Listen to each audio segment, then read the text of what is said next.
사진, 우체국 직원을 사칭한 보이스피싱 장면을 묘사 이미지 챗 GPT 생성. 최근 들어 보이스피싱 사기 수법이 더욱 정교해지고 있습니다. 그 중에서도 집배원이나 택배기사를 사칭하여 딥 보이스 기술을 이용한 신종 보이스피싱 수법이 확산되고 있습니다. 이러한 사기 수법은 피해자들의 신뢰를 쉽게 얻어 큰 피해를 입히고 있습니다. 이번 기사에서는 딥 보이스 기술을 활용한 보이스피싱의 실태와 구체적인 피해 사례 예방 방법 및 정부와 관련 기관의 대응 방안을 다루어 보겠습니다. 1. 딥 보이스 기술의 사용. 딥 보이스 기술은 인공지능, AI 기반 음성 합성 기술로 특정 인물의 목소리를 매우 유사하게 모방할 수 있습니다. 이 기술은 전화나 음성 메시지를 통해 사기꾼들이 실제 집배원이나 택배기사로 사칭하는 데 사용됩니다. 사기꾼들은 피해자의 신뢰를 얻기 위해 정교한 음성 합성을 통해 공실력을 높이고 피해자를 혼란스럽게 만들어 정보를 탈취하거나 금전을 요구합니다. 딥 보이스 기술은 다음과 같은 방식으로 사용됩니다. 1. 목소리 데이터 수집. 사기꾼들은 집배원이나 택배기사의 목소리 샘플을 인터넷이나 통화 녹음을 통해 수집합니다. 2. 음성 합성. 수집된 목소리 샘플을 바탕으로 AI 음성 합성 기술을 사용해 특정 인물의 목소리를 모방합니다. 3. 보이스피싱 시도. 합성된 목소리로 전화를 걸어 피해자에게 신뢰를 심어주고 개인정보를 요구하거나 금전을 요구합니다. 이러한 딥 보이스 기술의 발전은 사기 수법의 정교함을 높여 피해자를 속이기 더욱 용이하게 합니다. 2. 실제 사례. 피해 사례. 1. 가짜 택배 배송 안내. 서울에 거주하는 김모 씨, 45는 최근 가짜 택배 배송 안내 전화를 받았습니다. 택배기사의 목소리가 너무나도 실제 같아 의심하지 않고 통화에 응답했으며 사기꾼은 김 씨의 개인정보를 요구하여 계좌번호와 비밀번호를 알아냈습니다. 결과적으로 김 씨는 수백만 원의 피해를 입었습니다. 피해 사례. 2. 집배원 사칭으로 인한 보안 문제. 부산의 이모 씨, 32는 집배원을 사칭한 전화로 중요한 문서가 배송 중 분실되었다는 연락을 받았습니다. 사기꾼은 보상을 위해 개인정보 확인이 필요하다며 이 씨의 주민등록번호와 주소를 요구했습니다.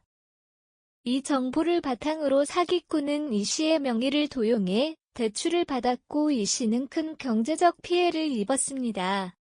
피해 사례. 3. 긴급 상황을 가장한 사기. 대구에 사는 박모 씨, 28는 집배원을 사칭한 사기꾼에게서 긴급한 택배가 있다며 빨리 확인해달라는 전화를 받았습니다.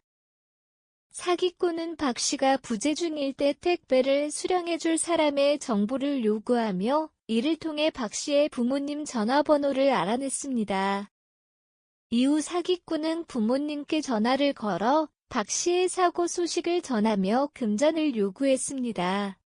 피해 사례. 4. 카드 신규 발급을 가장한 피싱. 인천의 최모 씨, 40는 최근 우체국 직원을 사칭한 전화를 받았습니다. 사기꾼은 우체국의 새로운 서비스로 카드 신규 발급을 안내하며 발급 절차를 위해 개인정보가 필요하다고 했습니다.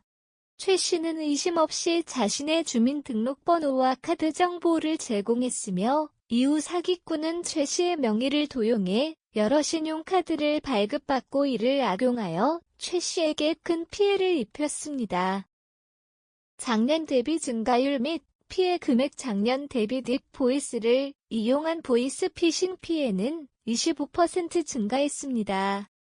경찰청 통계에 따르면 2023년 한 해 동안 이러한 유형의 보이스피싱으로 인한 피해 금액은 약 500억 원에 달합니다. 이는 보이스피싱 사기가 점점 더 정교해지고 있음을 보여주며 피해자들의 주의가 필요합니다. 사진, 택배기사를 사칭한 보이스피싱 장면을 묘사한 이미지 챗 GPT 생성. 3.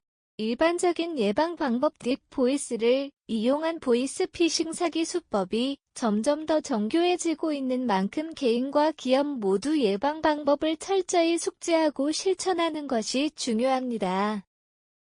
다음은 보이스피싱을 예방하기 위한 방법들입니다. 1. 신원 확인 절차 강화. 전화로 개인정보를 요구하는 경우 반드시 신원 확인 절차를 거치도록 합니다. 따라서 집배원이나 택배기사의 신분증을 확인하고 의심스러운 경우 해당 기관에 전화하여 신분을 확인합니다. 2. 의심스러운 전화 차단. 모르는 번호로부터 오는 전화는 받지 않거나 받더라도 신중하게 대응합니다. 그러므로 의심스러운 전화를 받은 경우 즉시 전화를 끊고 해당 기관에 직접 연락하여 사실 여부를 확인합니다. 3. 개인정보 보호. 전화로 주민등록번호, 계좌번호, 카드번호 등의 민감한 정보를 절대 제공하지 않습니다. 반드시 개인정보는 온라인상에서 쉽게 유출되지 않도록 주의합니다. 4. 보안 프로그램 사용. 최신 보안 프로그램을 설치하고 정기적으로 업데이트하여 악성 소프트웨어로부터 보호합니다. 추가적으로 전화나 메시지로 받은 링크를 클릭하지 않으며 의심스러운 파일을 다운로드하지 않습니다. 5. 교육 및 인식 제고. 가족, 친구, 동료와 함께 보이스피싱 사기 수법에 대해 교육하고 서로 정보를 공유합니다. 수시로 기업은 직원들에게 정기적으로 보이스피싱 예방 교육을 실시하고 모의 훈련을 통해 대응력을 높입니다. 6. 공공기관의 공지사항 확인. 공공기관의 공식 웹사이트나 공지를 통해 최신 보이스피싱 수법과 예방 방법을 확인합니다. 그러기에 의심스러운 전화나 메시지를 받은 경우 관련 기관에 신고하여 피해를 예방합니다. 이와 같은 예방 방법들을 통해 보이스피싱 피해를 최소화할 수 있습니다. 특히 의심스러운 전화나 메시지에 대해 경계심을 가지는 것이 가장 중요합니다. 4. 정부와 기관의 대응. 보이스피싱의 피해가 점점 커지고 있는 상황에서 정부와 관련 기관들은 다양한 대응 방안을 마련하고 있습니다. 다음은 주요 대응 방안과 대중에게 제공되는 지원과 정보입니다. 1. 법적 조치 강화. 정부는 보이스피싱 사기범에 대한 법적 처벌을 강화하고 있습니다. 보이스피싱을 통한 사기 행위는 중대한 범죄로 간주되며 관련 법률에 따라 엄중히 처벌됩니다. 경찰청 산하 사이버 범죄 수사 기관들은 보이스피싱 조직을 추적하고 사기꾼들을 체포하여 처벌하는 데 주력하고 있습니다. 2. 교육 및 캠페인. 정부와 금융기관은 보이스피싱 예방을 위한 교육 프로그램과 캠페인을 실시하고 있습니다.